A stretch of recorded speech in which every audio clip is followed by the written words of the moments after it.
Bonjour à tous et à toutes. Je me présente Sarah Annie, étudiante en thèse à l'ULCO. Je vais vous présenter une partie de mon travail de thèse qui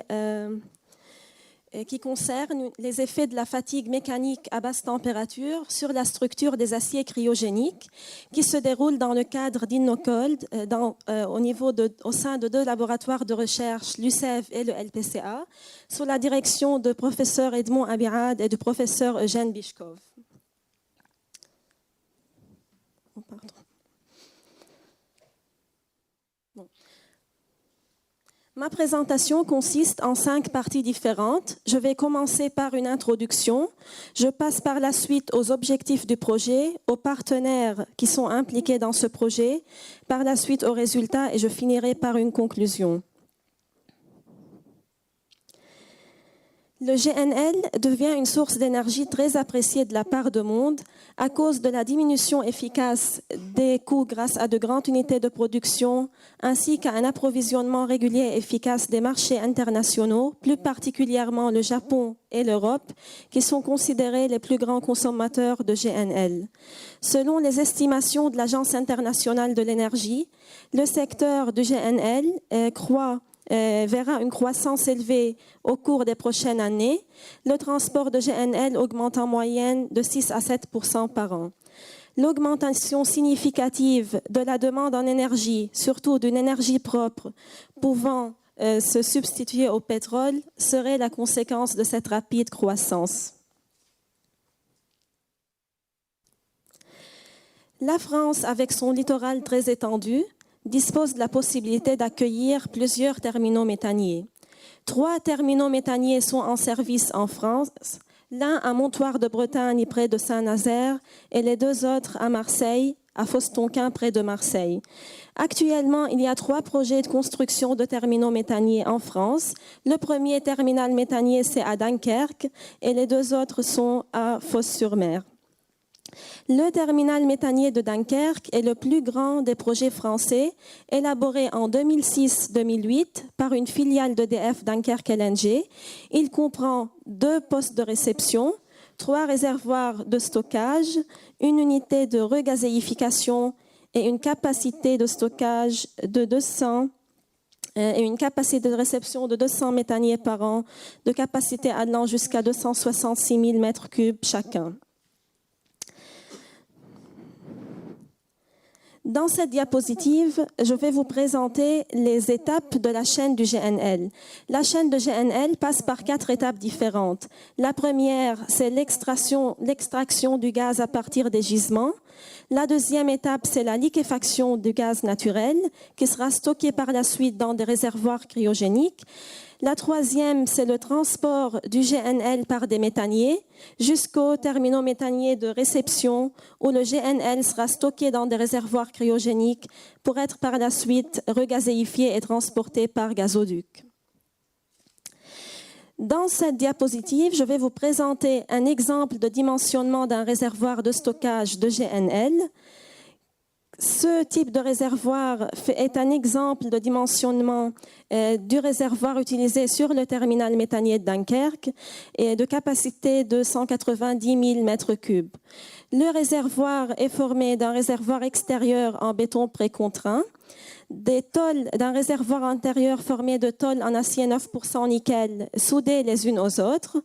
L'intérieur du réservoir extérieur est formé en liner d'acier métallique d'acier au carbone permettant d'assurer l'étanchéité au gaz contenu à l'intérieur ainsi que l'étanchéité à l'humidité provenant de l'extérieur.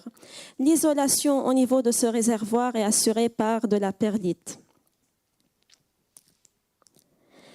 Les caractéristiques de GNL ont rendu nécessaire la mise en œuvre de matériaux spécifiques dits cryogéniques, tels que les aciers à 9% nickel, utilisés dans la construction des réservoirs de stockage de GNL, et les aciers inoxydables austénitiques à 10% de nickel, 18% de chrome, utilisés dans la construction des bras de transfert de GNL.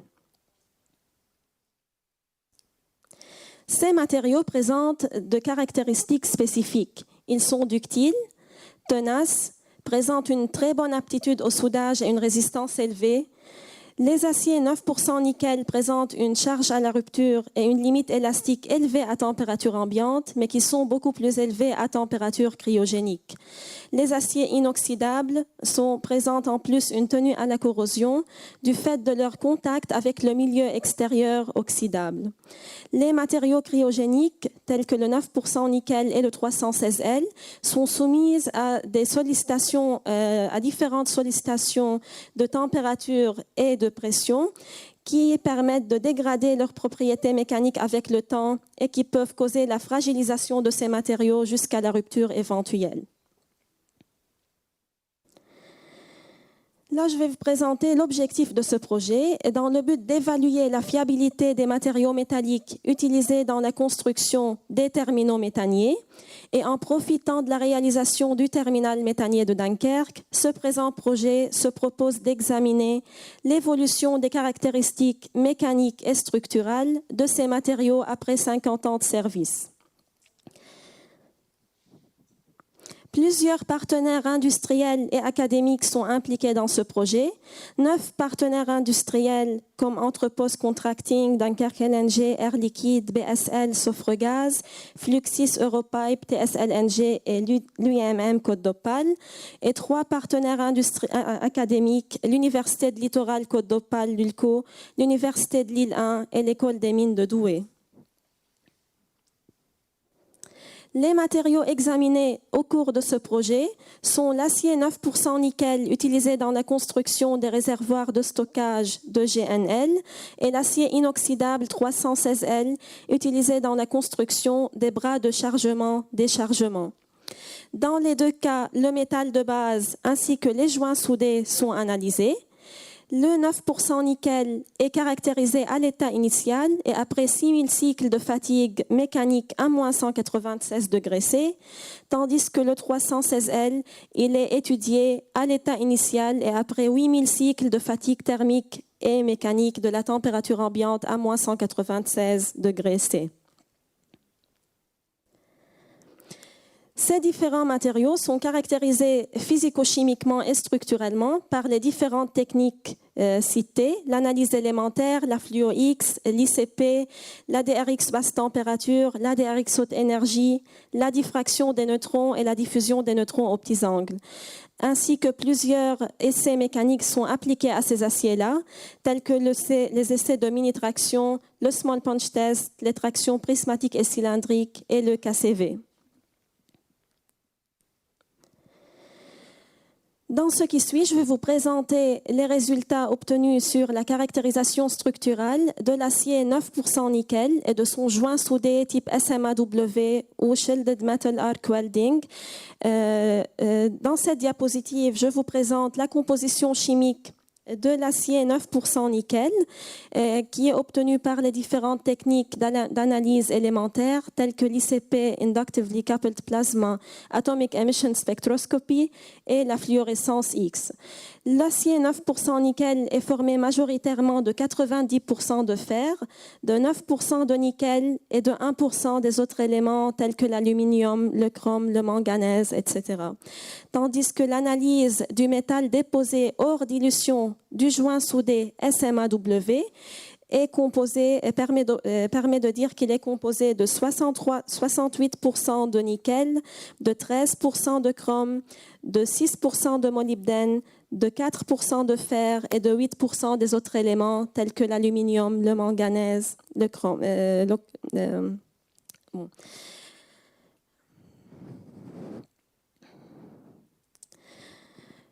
Dans cette diapositive, je vous présente les diagrammes de diffraction bidimensionnelle obtenus par DRX Haute Énergie sur l'acier 9% nickel, le joint soudé SMAW et la zone affectée thermiquement.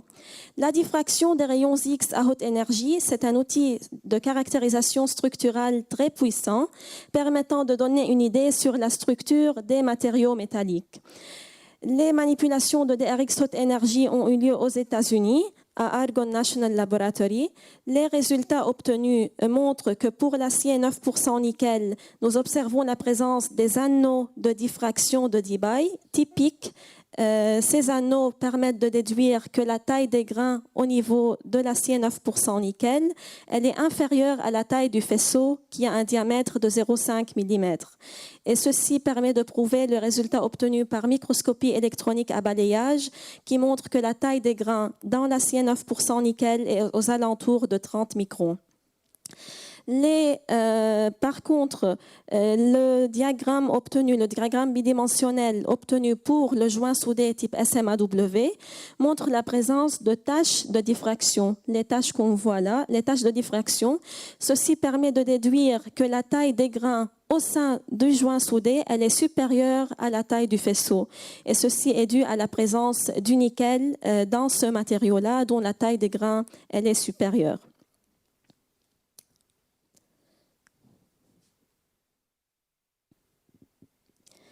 Bon. Là, en fait, ce diffractogramme représente les images bidimensionnelles qu'on a présentées sur le précédent diapositive. Ce diffractogramme de rayons X montre l'intensité diffractée en fonction de l'angle de diffraction. À noter que l'angle de diffraction, dans ce cas, a été recalculé par rapport au cuivre K-alpha. Les résultats obtenus montrent que l'acier 9% nickel présente une structure ferritique d'un grain martensitique, ainsi que nous remarquons la présence de l'austénite résiduelle au niveau de l'acier 9% nickel. En passant au niveau du joint soudé, type SMAW, nous remarquons une diminution de l'intensité de la phase M et une augmentation de l'intensité de la phase A, tandis qu'au niveau, ça c'était la zone affectée thermiquement, tandis qu'au niveau du joint soudé type SMAW, nous observons une disparition complète de la phase M et une apparition complète de la phase A. Ceci est dû à la présence de 68% de nickel au niveau du joint soudé.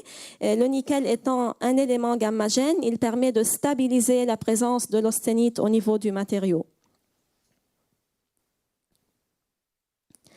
L'utilisation de l'acier 9% nickel pour la construction des réservoirs de stockage de GNL nous a incité à étudier la caractérisation structurale de ce matériau à moins 163 degrés C, qui est la température du GNL.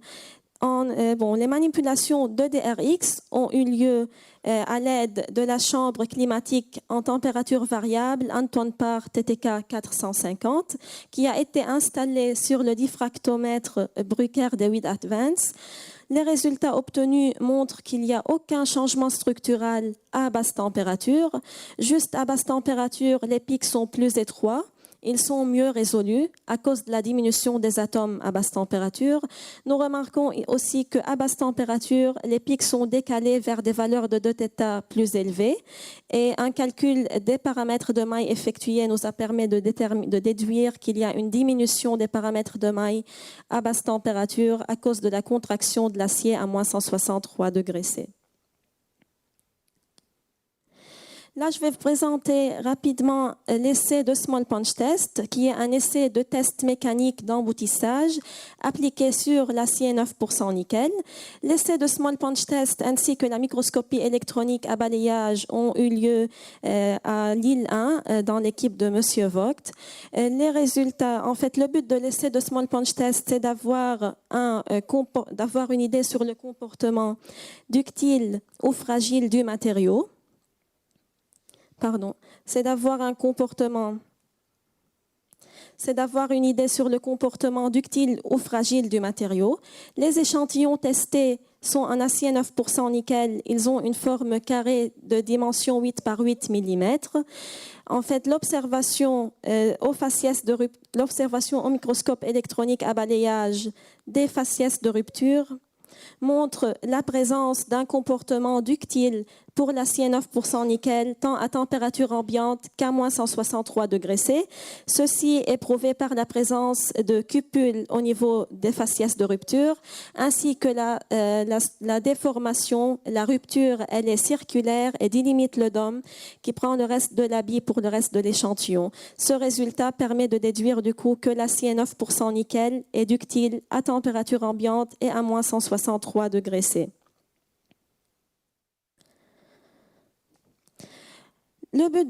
Après l'essai de Small Punch Test, le but c'était d'étudier quel est l'effet de la déformation mécanique par Small Punch Test sur la propriété structurale de l'acier 9% nickel. Voici les diffractogrammes de rayons X obtenus sur l'acier 9% nickel à l'état initial et après Small Punch Test à température ambiante et à moins 163 degrés C. Nous remarquons qu'après Small Punch Test, on observe une disparition de l'austénite résiduelle, et ceci dû à la déformation, à l'instabilité thermomécanique de l'austénite qui se transforme en martensite suite à un stress externe. Les mêmes échantillons ont été étudiés par diffraction des neutrons.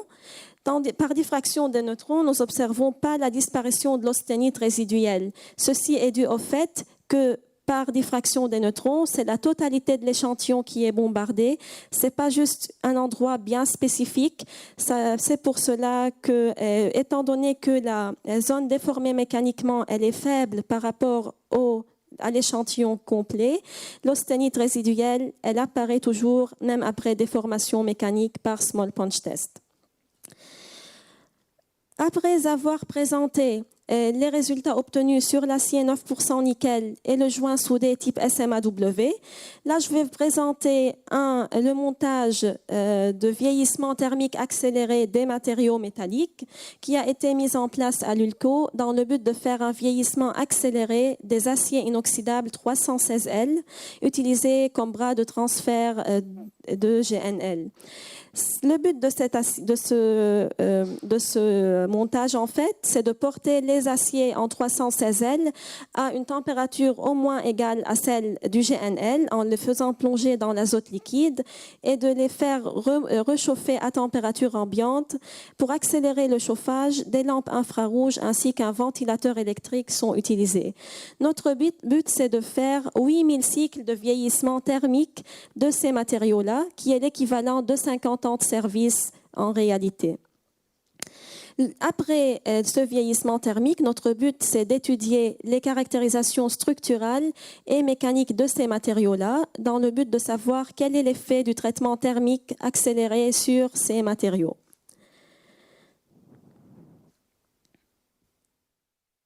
Pour conclure, cette étude nous a permis d'évaluer le comportement statique du métal de base, acier à 9% nickel, qui constitue les parois internes des réservoirs de gaz naturel liquéfié. Les résultats que nous avons obtenus sont conformes à la norme. Les caractérisations structurales de l'acier 9% nickel montrent la présence de la phase ferritique d'un grain martensitique majoritaire en présence de l'austénite résiduelle. L'acier à 9% nickel utilisé dans les applications cryogéniques, de fait de ses excellentes propriétés mécaniques, surtout à basse température, cet acier présente un comportement ductile tant à la température ambiante qu'à température cryogénique. Ces propriétés mécaniques augmentent lorsque la température diminue à cause de l'important durcissement qui s'opère à basse température. Ainsi que nous avons vu par DRX haute énergie la disparition de la phase austénitique après déformation mécanique par Small Punch Test. Je vous remercie pour votre attention.